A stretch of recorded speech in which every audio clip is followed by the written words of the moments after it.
लो भाई बब्बन, बन गई तस्वीर। जरा देखकर बताओ कैसी बनी है। अरे भाई मोहन, मेरी सलाह मानो तो तुम रहने ही दो। एक पेंटर बनना तुम्हारे बस की बात नहीं है। हाँ, तुमने सही कहा, मुझे भी कुछ ऐसा लगता है। खैर, आज शाम की गाड़ी से मैं शहर वापस जा रहा हूँ। कुछ जरूरी काम आ गया है। शहर से वापस आने के बाद तुमसे मिलता हूँ। मोहन अपने घर के दरवाजे पर ताला लगा देता है और वहां से चला जाता है। फिर उसी रात अचानक तेज हवाएं चलने लगती हैं। चारों तरफ डरावना माहौल बन जाता है। तभी मोहन की बनाई हुई पेंटिंग की वो औरत एक खतरनाक चुड़ैल में बदल जाती है और पेंटिंग से बाहर आ जाती है।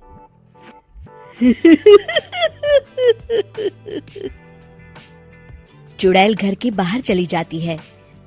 वहीं दूसरी तरफ दो चोर लाला सुखीराम के घर से चोरी करके भाग रहे होते हैं। दोनों भागते भागते गांव के चौराहे के पास पहुंच जाते हैं। तभी अचानक वो चुड़ैल उन दोनों के सामने आ जाती है।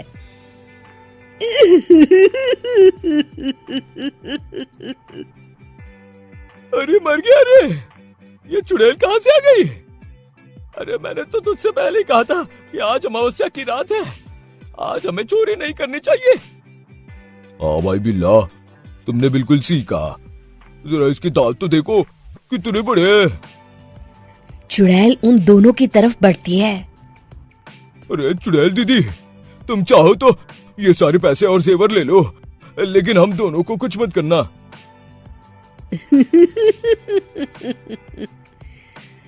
पैसे और जेवर के लालच में तुम इंसान बिकते हो, हम चुड़ैल नहीं।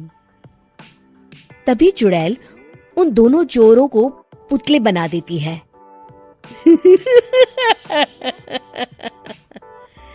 मैं किसी को नहीं छोड़ूंगी, अब कोई मुझसे नहीं बच सकता।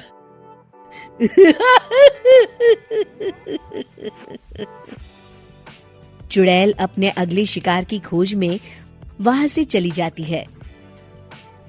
गांव की दूसरी ओर जाने पर चुड़ैल को हरिया, बिरजू और बब्बन दिखाई देते हैं। आज संडे है, आज कपिल शर्मा शो देखने का दिन है। जोर से बोलो। आज संडे है। मैंने नहीं सुना। आज संडे है, आज कपिल शर्मा देखने का दिन है। हाँ, ये हुई ना बात।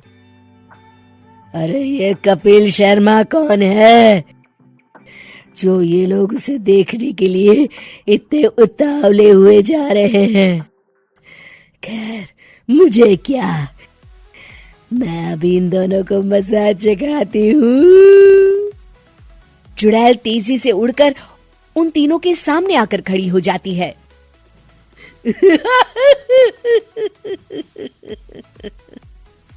कपिल शर्मा शो बाद में देखना, पहले मुझे देख लो।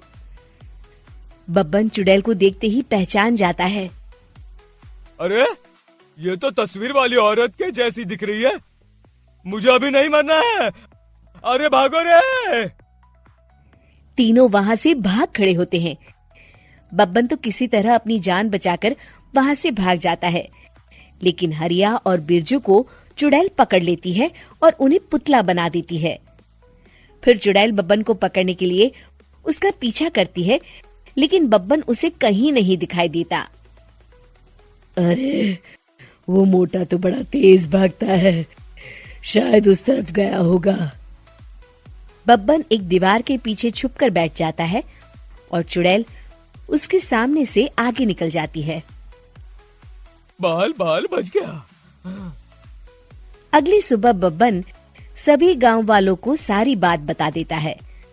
फिर उस चुड़ैल के डर से रोज शाम होते ही पूरे गांव में सन्नाटा छा जाता था और कोई भी अपने घर के बाहर नहीं निकलता था। अरे ये क्या हो गया, इतनी देर से घूम रही हूँ, अभी तक एक भी आदमी नहीं मिला। अरे कहाँ मर गए सबके सब। चुड़ैल वहां से चली जाती है, इस तरह कुछ दिन बीत जाते हैं। फिर एक दिन मोहन गांव वापस आता है।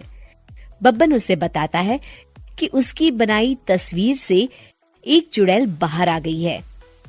मोहन समझ जाता है कि ये कोई आम कागज नहीं है। वो जो भी उस कागज पर बनाएगा वो असलियत का रूप ले लेगा। अरे मोहन भाई, अब तुम क्या करने वाले हो? मेरे पास एक बहुत बढ़िया तरकीब है। मैं इस कागज पर उस चुड़ैल की एक ऐसी तस्वीर बनाऊंगा जिसमें वो तपती धूप के नीचे खड़ी दिखाई देगी, और फिर जैसे ही सवेरा होगा वो चुड़ैल इस कागज से निकलकर बाहर चली जाएगी और सूरज की तेज धूप में जलकर राख हो जाएंगी। मोहन बिल्कुल वैसे ही तस्वीर बना देता है और जैसे ही सवेरा होता है वो चुड़ैल कागज से निकलकर बाहर धूप में चली जाती है और सूरज की गर्मी बर्दाश्त नहीं कर पाती और जलकर राख हो जाती है।